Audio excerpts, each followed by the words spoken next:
수갑이 풀리고 오늘 석방 선고를 받은 거죠. 운명의 두 사람 김기춘 전 실장과 조윤선 전 장관의 희비가 엇갈리던데요. 일단 어떻게 보셨습니까? 그러니까 지금 조윤선 전 장관 같은 경우는 사실은 직권남용은 무죄입니다. 그러니까 지금 위증만이죠. 위증만 이제 유죄를 받아서 이게 이제 실질적으로 지금 석방이 된 계기가 되고 그런데 반면에 이제 김기춘 이 전 실장 같은 경우는 직권남용과 위증이 같이 유죄가 되면서 3년이라는 징역을 받게 되는데 사실 여기서 제일 중요한 건 우리의 어떤 기본권을 유린할 수 있는 블랙리스트를 만들었고 그걸 실질적으로 이제 주도한 김기춘 전 실장이 마지막까지도 본인이 하지 않았다는 얘기를 반복하고 있다는 겁니다. 이 부분은 굉장히 중요한 공직자의 입장에서 마지막까지도 이런 어떤 진실에 눈을 감는 부분이라고 생각이 들어서 아쉬운 부분이 있습니다. 네, 구치소에서 지금 나오고 있는 조윤선 전 장관의 모습을 보고 계십니다. 이 시각 현재 이전에 촬영이 됐던 모습인데 오늘 석방 선고를 받은 이후에 두 손을 모으고 법정에 들어갔다가 이제는 집으로 향하고 있는 오늘 남편인 박성엽 변호사까지 함께 공판에 참석해서 기자들의 인터뷰에 응했더라고요. 저는 이 재판 결과를 듣고 난 뒤에 박성엽 변호사가 사연이 났습니다. 어쨌든 남편이기 때문에 그리고 이제 변호사로서는 상당히 유능하다는 평가를 갖다 그쪽에서는 듣고 있는 분인데 어쨌든 재판 처음부터 끝까지 부인의 옆에서 물론 이제 저는 이 조윤선 전 장관의 이 혐의 또는 무죄는 됐지만 블랙리스트에 어쨌든 무죄 혐의로 판결은 났지만 관여의 한건은 사실이지 않습니까? 그렇다면 법적, 도덕적, 정치적으로 조윤선 전 장관은 책임을 져야 되는 부분입니다. 그럼에도 불구하고 남편인 박성엽 변호사가 부인을 위해서 저렇게 애쓰는 모습 그리고 어쨌든 법적으로는 이 부분은 무죄를 받아냈습니다. 이런 것들을 보면 정말 참 인생사라는 것이 결국 어려울 때는 옆에 누가 있는가 어쨌든 박성엽 변호사 많이 생각나는 날인 것 같습니다. 예, 그렇지만 그 점도 참 동의를 하고요. 이 사건이 처음 불거졌을 때 제가 이 방송에서 말씀드렸던 게 조윤선 장관의 일하는 스타일에 대해서 여의도에서 이야기가 있습니다. 이런 일을 적극적으로 먼저 주도적으로 하는 그런 스타일이 아니다. 찾아서 일하는 스타일이 아니다는 이야기를 제가 이 방송에서 한번 말씀드렸는데 그러니까 이미 저 분위기가 먼저 만들어져 있고 뒤에 정무수석으로 들어가서 전체적인 분위기에 휩쓸려서 거부하지 못하고 소극적으로 따라간 그런 죄는 있겠지만 이 블랙리스트 전체를 자기가 주도적으로 만들고 자기가 주도해서 일을 꾸민 그런 스타일은 아닐 거라고 그때도 짐작을 했습니다. 아마 오늘의 판결이 아마 그런 것들을 대변해 주는 것이 아니냐. 물론 1심 판결이기 때문에 이게 최종적인 결정은 아니지만 그런 면에서 보면 그 부분에 대해서는 무죄를 받고 위증에 대해서는 유죄를 받아 어쨌든 집행유예로 나왔지만 일단 죄는 있는 것으로 나왔습니다.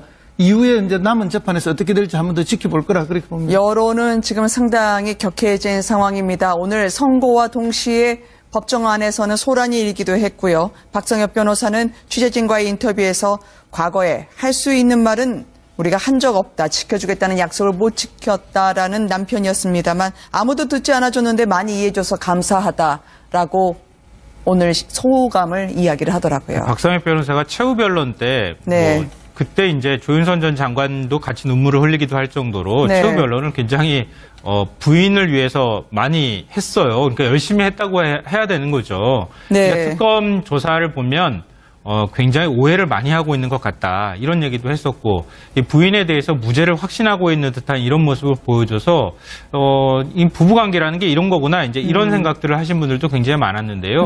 저는 조윤선 전 장관이 무죄가 나오긴 했지만 블랙리스트에 대한 책임에서 자유로워진 것은 아니다라고 생각합니다. 블랙리스트가 엄연히 엄존하고 있고 블랙리스트가 실행에 옮겨졌다는 사실을 분명히 장관으로서 알고 있었음에도 불구하고 그것을 막지 못한 책임도 있고 그걸 묵인했다고 하는 책임도 분명히 있는 것이다. 그걸 법적으로 처벌할 수는 없는 그러니까 주도해서 만들지 않았다고 하는 책임은 있겠지만 그거에 대해서는 책임을 물을 수 없겠지만 정치적인 도의적인 측면으로 봤을 땐 책임이 분명히 있다고 생각하고요. 김기춘 전 비서실장의 경우에는 그토록 그동안에 블랙리스트 만드는 것에 대한 정당성도 얘기하고 또 블랙리스트를 본인이 직접 만들지 않았다고 얘기했지만 결국은 유죄가 나오지 않았습니까? 그렇죠. 김기춘 전 비서실장이 유죄가 나옴으로써 박근혜 전 대통령의 블랙리스트 만드는 지시 혐의에 관해서도 유죄가 나올 가능성이 있다고 하는 점에서도 굉장히 주목이 될 것 같습니다. 김기춘 전 실장과 조윤선 전 장관에 대한 블랙리스트 1심 선고가 진행 중입니다. 아무래도 관심이 갈 수밖에 없는 게 국정농단 관련 첫 번째 판결이기 때문인데 이 소식 좀 짚어봐야 될 것 같습니다. 예, 조대진 변호사님, 어쨌든 검찰에서는 김기춘 전 실장에게는 7년을 구형했고 조윤선 전 장관에게는 6년을 구형했단 말이에요. 일단 1심 선고 어떻게 날까요?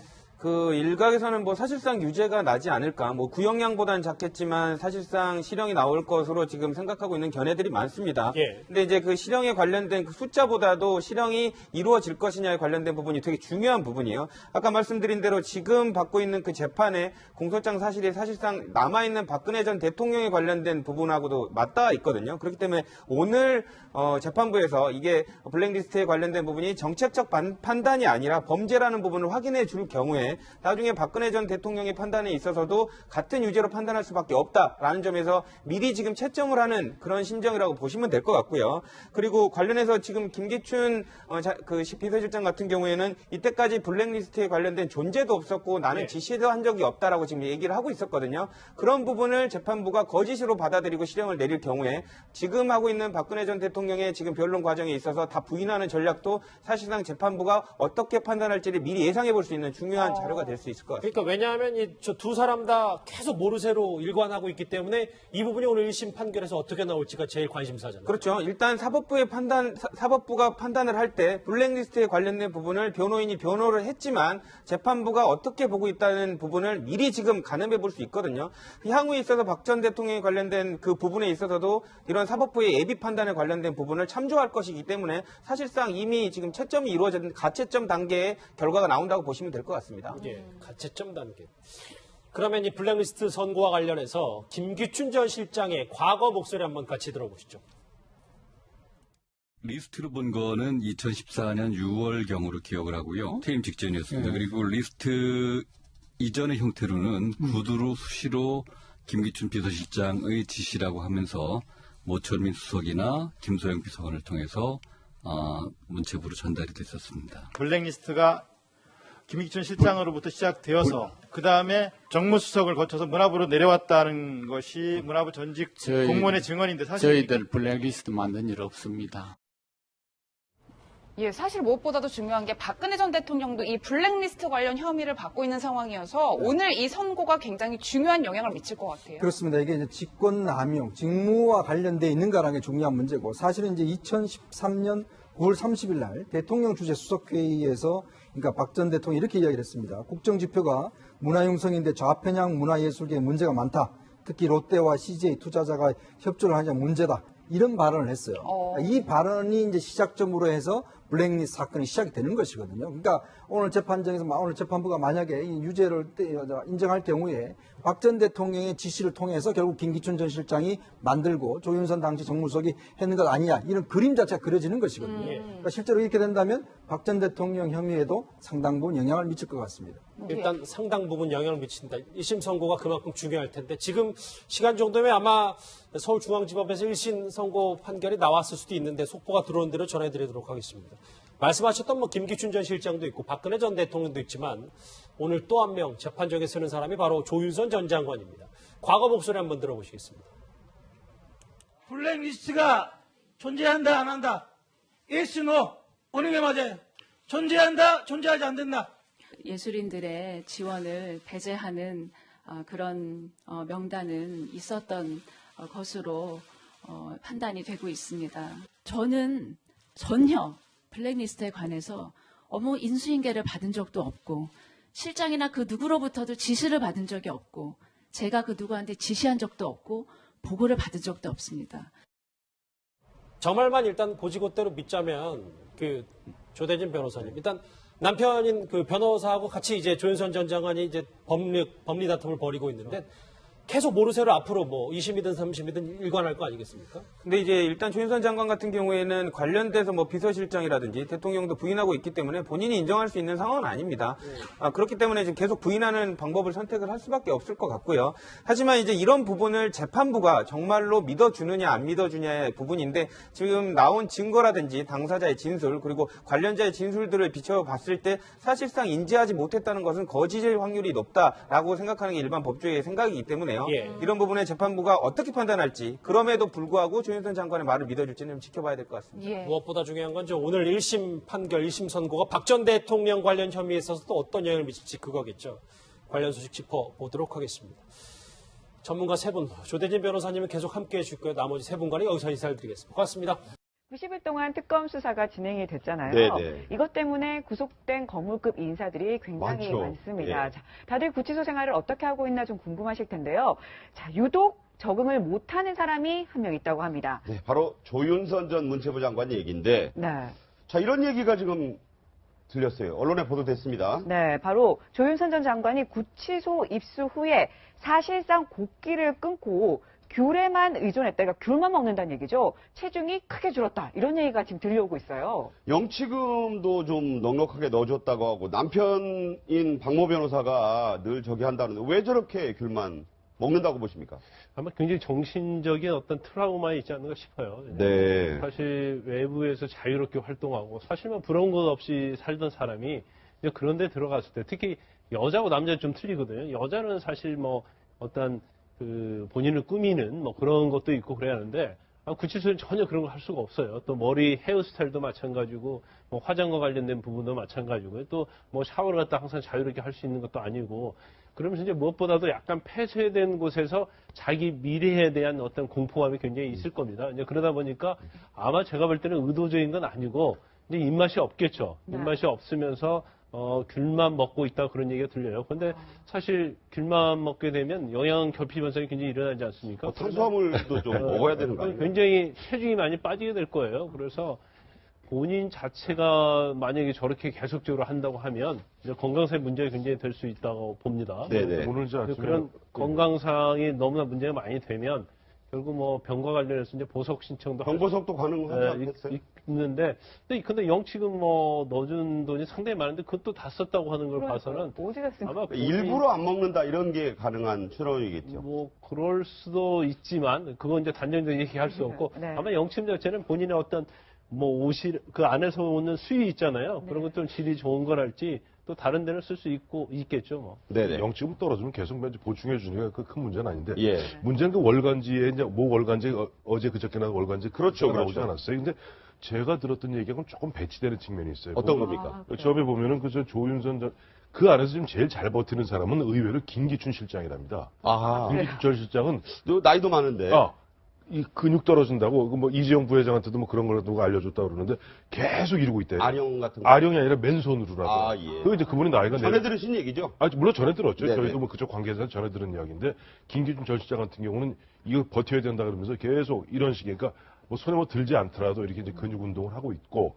근데 조윤선 전 장관 같은 경우는 초기에는 개 스트레스를 받아서 무지하게 뭘 많이 먹었대요. 아, 처음에는 폭식을 좀 했다. 네, 그래서 또 들으신 얘기지만. 물론 네. 저도 뭐 그쪽 관계자 등등을 통해서 들었는데 굉장히 살이 많이 쪘다가 그 다음에 보면 하는데 문제는 뭐냐니까 그 부군 남편이 변호사 아닙니까? 그래서 네네. 상당 기간을 갖다가 아마 유명 로펌의 변호사. 로펌 변호사가 아마 부인을 위해서 아마 흔히 해서 그 보면 변호인 접견은 보면은 시간에 제한이 없습니다. 그러니까 우리 일반인들이 면회를 가게 되면은 뭐 일일 1회 뭐 1회에 3명 들어가고 한 번에 10분. 특별면허의 경우는 조금 다릅니다만. 그러나 변호사 접견 같은 경우는 무한대로 할 수 있거든요. 네네.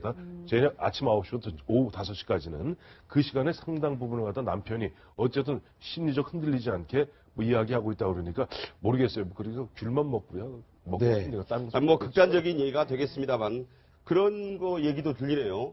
네, 지금 조윤선 전 장관 같은 경우에는 어쨌든 입소 초기에 약간 좀 감박 증상 같은 것도 보였다 이런 얘기가 들려요. 그러니까 가장 많이 한 말이 지금 몇 시예요? 이 얘기를 처음에는 5분마다 옆에 물어봤다고 그래요. 그러니까 이제 시간의 흐름에 대해서 이제 저런 그 어떤 밀폐된 공간에 있다 보니까 감각적으로 좀 이제 그 무뎌질 수도 있는 거고 그 이제 시간의 흐름이 어떻게 되는지를 좀 확인하는 그런 건데 사실 우리도 과거에도 그런 거 봤지만요.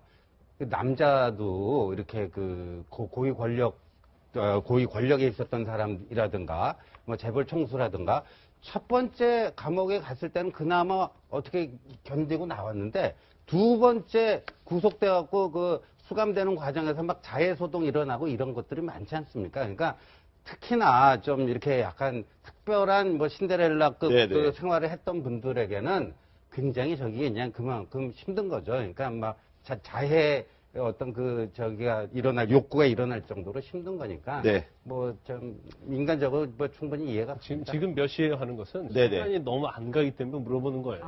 접견 경험이 많이 있으시잖아요. 그렇죠. 그러니까 시간이 너무 안 가니까 빨리 좀 가서 어떻게든 재판도 받고 빨리빨리 하는데 지금 뭐 자기가 볼 때는 한 5분이 뭐 몇 시간처럼 느껴지는 거거든요. 네네. 그래서 이제 그런 부분이나 보고 아까 우리 신 교수께서 말씀하신 것처럼 뭐 조윤선 전 장관은 좀 다른 부분인데 우리가 생각할 때는 교도소를 굉장히 밥 먹듯이 들락거리는 사람은 교도소 생활 잘할 것 같죠. 그런데 그렇지 않다. 교도소를 한번 갔다 온 사람은요. 교도소 가는 걸 뭐 처음보다도 엄청나게 두려워합니다. 예, 그리고 한번 경험이 있어서. 그렇죠. 그래서 일단 또 들어가고 나면 처음 들어갔을 때 비해서 그냥 하루라도 한 시간이라도 빨리 나오기 위해서 뭐 어떻게 보면 발버둥을 친다고 할까? 그래서 굉장히 막 변호사한테 그냥 애걸복걸 하죠. 근데 그런 것처럼 구치소 안에서는 뭐 다르게 놀 것이 있는 것도 아니고 또 굉장히 시간이 안 가기 때문에 더구나 빨리 나오고 싶은 심정 또 너무 시간이 안 가기 때문에 어떤 거기에 강박 증세를 좀 보이고 있는 것으로 보여요. 90일 동안 특검 수사가 진행이 됐잖아요. 네네. 이것 때문에 구속된 거물급 인사들이 굉장히 많죠. 많습니다. 예. 자, 다들 구치소 생활을 어떻게 하고 있나 좀 궁금하실 텐데요. 자, 유독 적응을 못하는 사람이 한 명 있다고 합니다. 네, 바로 조윤선 전 문체부 장관 얘기인데. 네. 자, 이런 얘기가 지금 들렸어요. 언론에 보도됐습니다. 네, 바로 조윤선 전 장관이 구치소 입수 후에 사실상 곡기를 끊고 귤에만 의존했다. 그러니까 귤만 먹는다는 얘기죠. 체중이 크게 줄었다. 이런 얘기가 지금 들려오고 있어요. 영치금도 좀 넉넉하게 넣어줬다고 하고 남편인 박모 변호사가 늘 저기 한다는데 왜 저렇게 귤만 먹는다고 보십니까? 아마 굉장히 정신적인 어떤 트라우마가 있지 않는가 싶어요. 네. 사실 외부에서 자유롭게 활동하고 사실만 부러운 것 없이 살던 사람이 이제 그런 데 들어갔을 때 특히 여자하고 남자는 좀 틀리거든요. 여자는 사실 뭐 어떤 본인을 꾸미는 뭐 그런 것도 있고 그래야 하는데 구치소는 전혀 그런 걸 할 수가 없어요. 또 머리 헤어스타일도 마찬가지고 뭐 화장과 관련된 부분도 마찬가지고요. 또 뭐 샤워를 갖다 항상 자유롭게 할 수 있는 것도 아니고 그러면서 이제 무엇보다도 약간 폐쇄된 곳에서 자기 미래에 대한 어떤 공포감이 굉장히 있을 겁니다. 이제 그러다 보니까 아마 제가 볼 때는 의도적인 건 아니고 이제 입맛이 없겠죠. 입맛이 없으면서 귤만 먹고 있다 그런 얘기가 들려요. 그런데 사실 귤만 먹게 되면 영양 결핍 현상이 굉장히 일어나지 않습니까? 탄수화물도 좀 먹어야 되는 거 아니에요? 굉장히 체중이 많이 빠지게 될 거예요. 그래서 본인 자체가 만약에 저렇게 계속적으로 한다고 하면 이제 건강상의 문제가 굉장히 될 수 있다고 봅니다. 네네. 오늘 이제 아침에 그런 건강상이 너무나 문제가 많이 되면 결국 뭐 병과 관련해서 이제 보석 신청도 병보석도 가능하지 않겠어요? 있는데 근데 영치금 뭐 넣어준 돈이 상당히 많은데 그것도 다 썼다고 하는 걸 봐서는 아마 일부러 안 먹는다 이런 게 가능한 추론이겠죠. 뭐 그럴 수도 있지만 그건 이제 단정적인 얘기할 수 없고 네. 아마 영치금 자체는 본인의 어떤 뭐 옷이 그 안에서 오는 수위 있잖아요. 그런 것들 질이 좋은 거랄지 또 다른 데는 쓸 수 있겠죠. 뭐. 네네. 영치금 떨어지면 계속 보충해 주니까 그 큰 문제는 아닌데 예. 문제는 그 월간지에 이제 모 월간지 어제 그저께 나온 월간지 그렇죠, 나오지 그렇죠. 않았어요. 근데 제가 들었던 얘기하고는 조금 배치되는 측면이 있어요. 어떤 겁니까? 처음에 보면은 저 조윤선 그 안에서 지금 제일 잘 버티는 사람은 의외로 김기춘 실장이랍니다. 아. 김기춘 전 실장은 너 나이도 많은데. 이 근육 떨어진다고 뭐 이재용 부회장한테도 뭐 그런 걸 누가 알려줬다 그러는데 계속 이러고 있대요. 아령 같은 거. 아령이 아니라 맨손으로라도. 아, 예. 그 이제 그분이 나이가 전해 들으신 얘기죠? 물론 전해 들었죠. 네네. 저희도 뭐 그쪽 관계자는 전해 들은 이야기인데 김기준 전 실장 같은 경우는 이거 버텨야 된다 그러면서 계속 이런 식의 그러니까 뭐 손에 뭐 들지 않더라도 이렇게 이제 근육 운동을 하고 있고. 근데 조윤선 전 장관 같은 경우는 초기에는 개 스트레스를 받아고 무지하게 뭘 많이 먹었대요. 아, 처음에 폭식을 좀 했다. 네, 그래서 또 들으신 얘기지만. 물론 네. 저도 뭐 그쪽 관계자 등등을 통해서 들었는데 굉장히 살이 많이 쪘다가 그 다음에 보면 좀 하는데 문제는 뭐냐니까 그 부군 남편이 변호사 아닙니까? 그래서 네네. 상당 기간을 갖다가 아마 유명 로펌의 변호사. 로펌 변호사가 아마 부인을 위해서 아마 흔히 해서 그 보면 변호인 접견은 보면은 시간에 제한이 없습니다. 그러니까 우리 일반인들이 면회를 가게 되면은 뭐 1회에 3명 들어가고 한 번에 10분. 특별 면회의 경우는 조금 다릅니다만. 그러나 변호사 접견 같은 경우는 무한대로 할 수 있거든요. 네네. 저녁 아침 9시부터 오후 5시까지는 그 시간에 상당 부분을 갖다 남편이 어쨌든 심리적 흔들리지 않게 뭐 이야기하고 있다고 그러니까 모르겠어요. 그러니까 귤만 먹고요. 네. 뭐 극단적인 얘기가 되겠습니다만 그런 거 얘기도 들리네요. 네, 지금 조윤선 전 장관 같은 경우에는 어쨌든 입소 초기에 약간 좀 감박 증상 같은 것도 보였다 이런 얘기가 들려요. 그러니까 가장 많이 한 말이 지금 몇 시예요? 이 얘기를 처음에는 5분마다 옆에 물어봤다 그래요. 그러니까 이제 시간의 흐름에 대해서 이제 저런 그 어떤 밀폐된 공간에 있다 보니까 감각적으로 좀 이제 그 무뎌질 수도 있는 거고 그 이제 시간의 흐름이 어떻게 되는지를 좀 확인하는 그런 건데.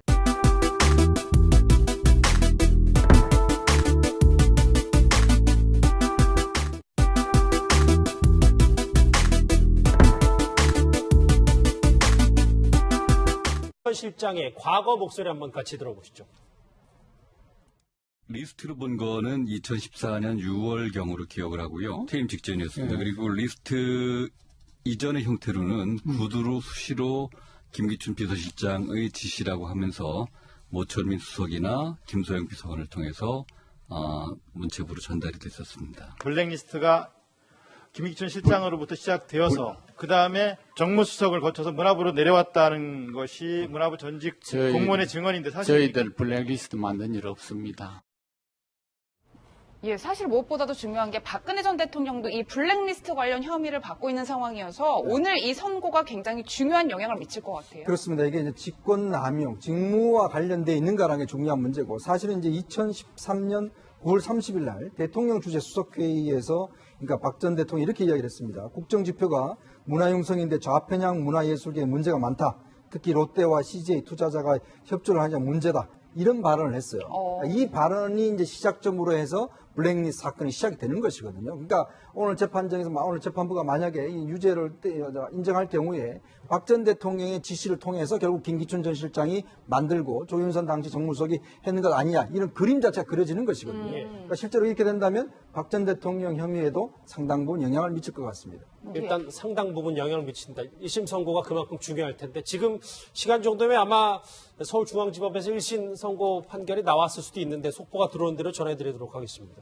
말씀하셨던 김기춘 전 실장도 있고 박근혜 전 대통령도 있지만 오늘 또 한 명 재판정에 서는 사람이 바로 조윤선 전 장관입니다. 과거 목소리 한번 들어보시겠습니다. 블랙리스트가 존재한다 안 한다. yes, no. 어느 게 맞아요? 존재한다 존재하지 않는다. 예술인들의 지원을 배제하는 그런 명단은 있었던 것으로 판단이 되고 있습니다. 저는 전혀 블랙리스트에 관해서 인수인계를 받은 적도 없고 실장이나 그 누구로부터도 지시를 받은 적이 없고 제가 그 누구한테 지시한 적도 없고 보고를 받은 적도 없습니다. 저 말만 일단 고지고대로 믿자면 그 조대진 변호사님 일단 남편인 그 변호사하고 같이 이제 조윤선 전 장관이 이제 법리 다툼을 벌이고 있는데 계속 모르쇠로 앞으로 뭐 2심이든 3심이든 일관할 거 아니겠습니까? 근데 이제 일단 조윤선 장관 같은 경우에는 관련돼서 뭐 비서실장이라든지 대통령도 부인하고 있기 때문에 본인이 인정할 수 있는 상황은 아닙니다. 그렇기 때문에 지금 계속 부인하는 방법을 선택을 할 수밖에 없을 것 같고요. 하지만 이제 이런 부분을 재판부가 정말로 믿어주느냐 안 믿어주냐의 부분인데 지금 나온 증거라든지 당사자의 진술 그리고 관련자의 진술들을 비춰봤을 때 사실상 인지하지 못했다는 것은 거짓일 확률이 높다라고 생각하는 게 일반 법조의 생각이기 때문에요. 이런 부분에 재판부가 어떻게 판단할지 그럼에도 불구하고 조윤선 장관의 말을 믿어줄지는 지켜봐야 될 것 같습니다. 무엇보다 중요한 건 오늘 1심 판결, 1심 선고가 박 전 대통령 관련 혐의에 있어서 또 어떤 영향을 미칠지 그거겠죠. 관련 소식 짚어보도록 하겠습니다. 전문가 세 분, 조대진 변호사님은 계속 함께해 줄 거예요. 나머지 세 분과는 여기서 인사를 드리겠습니다. 고맙습니다. 90일 동안 특검 수사가 진행이 됐잖아요. 네네. 이것 때문에 구속된 거물급 인사들이 굉장히 많습니다. 예. 자, 다들 구치소 생활을 어떻게 하고 있나 좀 궁금하실 텐데요. 자, 유독 적응을 못하는 사람이 한 명 있다고 합니다. 네, 바로 조윤선 전 문체부 장관 얘기인데 네. 자 이런 얘기가 지금 들렸어요. 언론에 보도됐습니다. 네, 바로 조윤선 전 장관이 구치소 입수 후에 사실상 곡기를 끊고 귤에만 의존했다. 그러니까 귤만 먹는다는 얘기죠. 체중이 크게 줄었다. 이런 얘기가 지금 들려오고 있어요. 영치금도 좀 넉넉하게 넣어줬다고 하고 남편인 박모 변호사가 늘 저기 한다는데 왜 저렇게 귤만 먹는다고 보십니까? 아마 굉장히 정신적인 어떤 트라우마 있지 않는가 싶어요. 네. 사실 외부에서 자유롭게 활동하고 사실만 부러운 것 없이 살던 사람이 이제 그런 데 들어갔을 때 특히 여자하고 남자는 좀 틀리거든요. 여자는 사실 뭐 어떤 그 본인을 꾸미는 뭐 그런 것도 있고 그래야 하는데 구치소는 전혀 그런 걸 할 수가 없어요. 또 머리 헤어스타일도 마찬가지고 뭐 화장과 관련된 부분도 마찬가지고요. 또 뭐 샤워를 갖다 항상 자유롭게 할 수 있는 것도 아니고 그러면서 이제 무엇보다도 약간 폐쇄된 곳에서 자기 미래에 대한 어떤 공포감이 굉장히 있을 겁니다. 이제 그러다 보니까 아마 제가 볼 때는 의도적인 건 아니고 이제 입맛이 없겠죠. 입맛이 없으면서 귤만 먹고 있다 그런 얘기가 들려요. 그런데 사실 귤만 먹게 되면 영양 결핍 현상이 굉장히 일어나지 않습니까? 탄수화물도 좀 먹어야 되는 거 아니에요? 굉장히 체중이 많이 빠지게 될 거예요. 그래서 본인 자체가 만약에 저렇게 계속적으로 한다고 하면 이제 건강상의 문제가 굉장히 될 수 있다고 봅니다. 네네. 오늘 그런 건강상이 너무나 문제가 많이 되면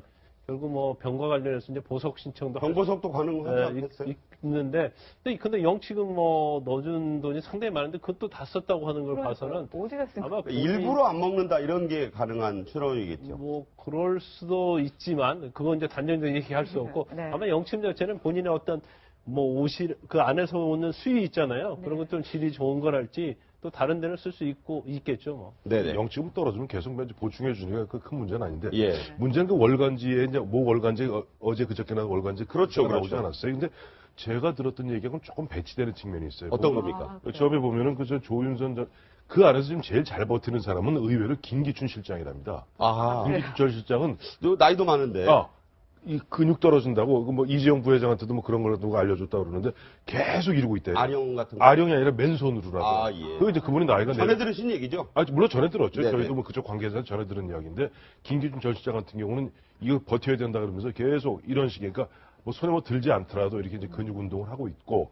근데 조윤선 전 장관 같은 경우는 초기에는 개 스트레스를 받아고 무지하게 뭘 많이 먹었대요. 처음에는 폭식을 좀 했다. 네, 그래서 또 들으신 얘기지만. 물론 저도 뭐 그쪽 관계자 등등을 통해서 들었는데 굉장히 살이 많이 쪘다가 그 다음에 보면 하는데 문제는 뭐냐니까 그 부군 남편이 변호사 아닙니까? 그래서 네네. 상당 기간을 갖다가 아마 유명 로펌의 변호사. 로펌 변호사가 아마 부인을 위해서 아마 흔히 해서 그 보면 변호인 접견은 보면은 시간에 제한이 없습니다. 우리 일반인들이 면회를 가게 되면은 뭐 1회에 3명 들어가고 한 번에 10분. 수갑이 풀리고 오늘 석방 선고를 받은 거죠. 운명의 두 사람 김기춘 전 실장과 조윤선 전 장관의 희비가 엇갈리던데요. 일단 어떻게 보셨습니까? 그러니까 지금 조윤선 전 장관 같은 경우는 사실은 직권남용은 무죄입니다.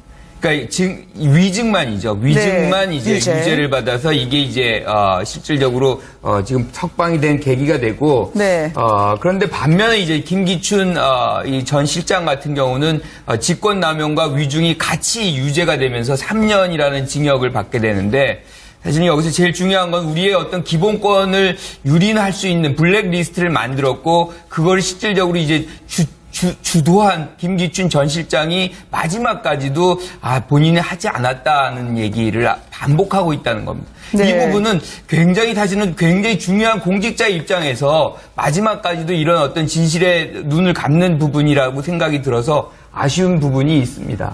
네, 구치소에서 지금 나오고 있는 조윤선 전 장관의 모습을 보고 계십니다. 이 시각 현재 이전에 촬영이 됐던 모습인데 오늘 석방 선고를 받은 이후에 두 손을 모으고 법정에 들어갔다가 이제는 집으로 향하고 있는 오늘 남편인 박성엽 변호사까지 함께 공판에 참석해서 기자들의 인터뷰에 응했더라고요. 저는 이 재판 결과를 듣고 난 뒤에 박성엽 변호사가 사연이 났습니다. 어쨌든 남편이기 때문에 그리고 이제 변호사로서는 상당히 유능하다는 평가를 갖다 그쪽에서는 듣고 있는 분인데 어쨌든 재판 처음부터 끝까지 부인의 옆에서 물론 이제 저는 이 조윤선 전 장관의 이 혐의 또는 무죄는 됐지만 블랙리스트에 어쨌든 무죄 혐의로 판결은 났지만 관여에 한 건 사실이지 않습니까? 그렇다면 법적, 도덕적, 정치적으로 조윤선 전 장관 책임을 져야 되는 부분입니다. 그럼에도 불구하고 남편인 박성엽 변호사가 부인을 위해서 저렇게 애쓰는 모습 그리고 어쨌든 법적으로는 이 부분은 무죄를 받아냈습니다. 이런 것들을 보면 정말 참 인생사라는 것이 결국 어려울 때는 옆에 누가 있는가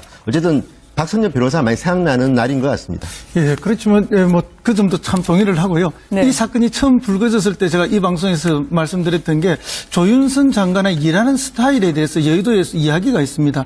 이런 일을 적극적으로 먼저 주도적으로 하는 그런 스타일이 아니다. 찾아서 일하는 스타일이 아니다는 이야기를 제가 이 방송에서 한번 말씀드렸는데, 그러니까 이미 저 분위기가 먼저 만들어져 있고 뒤에 정무수석으로 들어가서 전체적인 분위기에 휩쓸려서 거부하지 못하고 소극적으로 따라간 그런 죄는 있겠지만 이 블랙리스트 전체를 자기가 주도적으로 만들고 자기가 주도해서 일을 꾸민 그런 스타일은 아닐 거라고 그때도 짐작을 했습니다. 아마 오늘의 판결이 아마 그런 것들을 대변해 주는 것이 아니냐. 물론 1심 판결이기 때문에 이게 최종적인 결정은 아니지만 그런 면에서 보면 그 부분에 대해서는 무죄를 받고 위증에 대해서는 유죄를 받아 어쨌든 집행유예로 나왔지만 일단 죄는 있는 것으로 나왔습니다.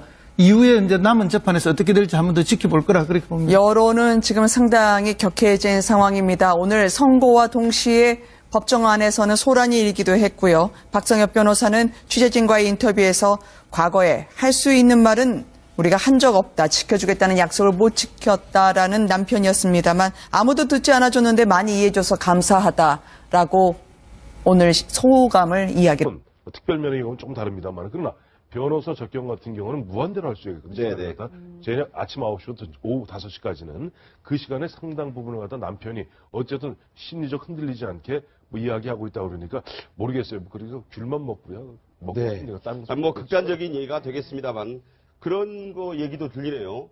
네, 지금 조윤선 전 장관 같은 경우에는 어쨌든 입소 초기에 약간 좀 감박 증상 같은 것도 보였다 이런 얘기가 들려요. 그러니까 가장 많이 한 말이 지금 몇 시예요? 이 얘기를 처음에는 5분마다 옆에 물어봤다 그래요. 그러니까 이제 시간의 흐름에 대해서 이제 저런 어떤 밀폐된 공간에 있다 보니까 감각적으로 좀 이제 무뎌질 수도 있는 거고 이제 시간의 흐름이 어떻게 되는지를 좀 확인하는 그런 건데 사실 우리도 과거에도 그런 거 봤지만요.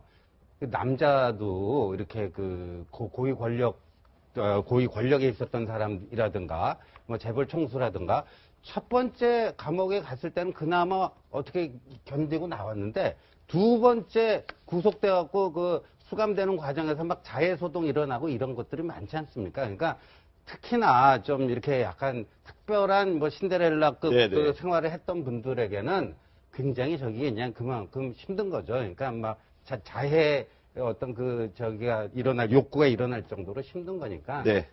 좀 인간적으로 충분히 이해가 됩니다. 지금 몇 시에 하는 것은 시간이 너무 안 가기 때문에 물어보는 거예요. 접견 경험이 많이 있으시잖아요. 그렇죠. 시간이 너무 안 가니까 빨리 좀 가서 어떻게든 재판도 받고 빨리빨리 하는데 지금 자기가 볼 때는 한 5분이 몇 시간처럼 느껴지는 거거든요. 그래서 이제 그런 부분이다 보고 아까 우리 신 교수께서 말씀하신 것처럼 조윤선 전 장관은 좀 다른 부분인데 우리가 생각할 때는 교도소를 굉장히 밥 먹듯이 들락거리는 사람은 교도소 생활을 잘할 것 같죠. 그런데 그렇지 않다. 교도소를 한번 갔다 온 사람은요. 교도소 가는 걸 처음보다도 엄청나게 두려워합니다. 그리고 한번 경험이 있어서. 그렇죠. 그래서 일단 또 들어가고 나면 처음 들어갔을 때 비해서 그냥 하루라도 1시간이라도 빨리 나오기 위해서 어떻게 보면 발버둥을 친다고 할까? 그래서 굉장히 변호사한테 그냥 애걸복걸 하죠. 근데 그런 것처럼 구치소 안에서는 다르게 놀 것이 있는 것도 아니고 또 굉장히 시간이 안 가기 때문에 더구나 빨리 나오고 싶은 심정 또 너무 시간이 안 가기 때문에 어떤 거기에 강박 증세를 좀 보이고 있는 것으로 보여요. 90일 동안 특검 수사가 진행이 됐잖아요. 이것 때문에 구속된 거물급 인사들이 굉장히 많습니다. 자, 다들 구치소 생활을 어떻게 하고 있나 좀 궁금하실 텐데요. 자, 유독 적응을 못하는 사람이 한 명 있다고 합니다. 바로 조윤선 전 문체부 장관 얘기인데 자, 이런 얘기가 지금 들렸어요. 언론에 보도됐습니다. 네, 바로 조윤선 전 장관이 구치소 입수 후에 사실상 곡기를 끊고 귤에만 의존했다. 그러니까 귤만 먹는다는 얘기죠. 체중이 크게 줄었다. 이런 얘기가 지금 들려오고 있어요. 영치금도 좀 넉넉하게 넣어줬다고 하고 남편인 박모 변호사가 늘 저기 한다는데 왜 저렇게 귤만 먹는다고 보십니까? 아마 굉장히 정신적인 어떤 트라우마에 있지 않는가 싶어요. 사실 외부에 하더라고요. 박성엽 변호사가 최후 변론 때 그때 이제 조윤선 전 장관도 같이 눈물을 흘리기도 할 정도로 최후 변론을 굉장히 부인을 위해서 많이 했어요. 그러니까 열심히 했다고 해야 되는 거죠. 그러니까 특검 조사를 보면 굉장히 오해를 많이 하고 있는 것 같다. 이런 얘기도 했었고, 이 부인에 대해서 무죄를 확신하고 있는 듯한 이런 모습을 보여줘서, 이 부부관계라는 게 이런 거구나. 이제 이런 생각들을 하신 분들도 굉장히 많았는데요. 네. 저는 조윤선 전 장관이 무죄가 나오긴 했지만 블랙리스트에 대한 책임에서 자유로워진 것은 아니다라고 생각합니다. 네. 블랙리스트가 엄연히 엄존하고 있고 블랙리스트가 실행에 옮겨졌다는 사실을 분명히 장관으로서 알고 있었음에도 불구하고 그것을 막지 못한 책임도 있고 그걸 묵인했다고 하는 책임도 분명히 있는 것이다. 네. 그걸 법적으로 처벌할 수는 없는, 그러니까 주도해서 만들지 않았다고 하는 책임은 있겠지만 그거에 대해서는 책임을 물을 수 없겠지만 정치적인 도의적인 측면으로 봤을 땐 책임이 분명히 있다고 생각하고요. 김기춘 전 비서실장의 경우에는 그토록 그동안에 블랙리스트 만드는 것에 대한 정당성도 얘기하고 또 블랙리스트를 본인이 직접 만들지 않았다고 얘기했지만 결국은 유죄가 나오지 않았습니까? 그렇죠. 김기춘 전 비서실장이 유죄가 나옴으로써 박근혜 전 대통령의 블랙리스트 만드는 지시 혐의에 관해서도 유죄가 나올 가능성이 있다고 하는 점에서도 굉장히 주목이 될 것 같습니다. 김기춘 전 실장과 조윤선 전 장관에 대한 블랙리스트 1심 선고가 진행 중입니다. 아무래도 관심이 갈 수밖에 없는 게 국정농단 관련 첫 번째 판결이기 때문인데 이 소식 좀 짚어봐야 될 것 같습니다. 예, 조대진 변호사님, 어쨌든 검찰에서는 김기춘 전 실장에게는 7년을 구형했고 조윤선 전 장관에게는 6년을 구형했단 말이에요. 일단 1심 선고 어떻게 날까요?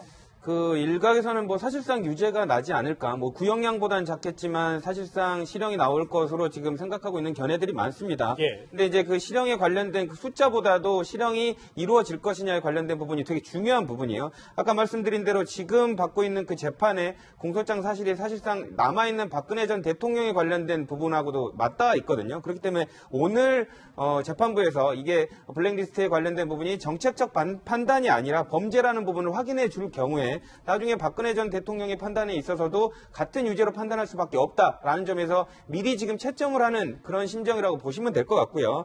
그리고 관련해서 지금 김기춘 그 비서실장 같은 경우에는 이때까지 블랙리스트에 관련된 존재도 없었고 나는 지시도 한 적이 없다라고 지금 얘기를 하고 있었거든요. 그런 부분을 재판부가 거짓으로 받아들이고 실형을 내릴 경우에 지금 하고 있는 박근혜 전 대통령의 지금 변론 과정에 있어서 다 부인하는 전략도 사실상 재판부가 어떻게 판단할지를 미리 예상해 볼 수 있는 중요한 자료가 될 수 있을 것 같습니다. 그러니까 왜냐하면 저 두 사람 다 계속 모르쇠로 일관하고 있기 때문에 이 부분이 오늘 1심 판결에서 어떻게 나올지가 제일 관심사잖아요. 그렇죠. 일단 사법부가 판단을 할 때 블랙리스트에 관련된 부분을 변호인이 변호를 했지만 재판부가 어떻게 보고 있다는 부분을 미리 지금 가늠해 볼 수 있거든요. 향후에 있어서 박 전 대통령에 관련된 그 부분에 있어서도 이런 사법부의 예비 판단에 관련된 부분을 참조할 것이기 때문에 사실상 이미 지금 채점이 이루어진 가채점 단계의 결과가 나온다고 보시면 될 것 같습니다. 예, 가채점 단계. 그러면 이 블랙리스트 선고와 관련해서 김기춘 전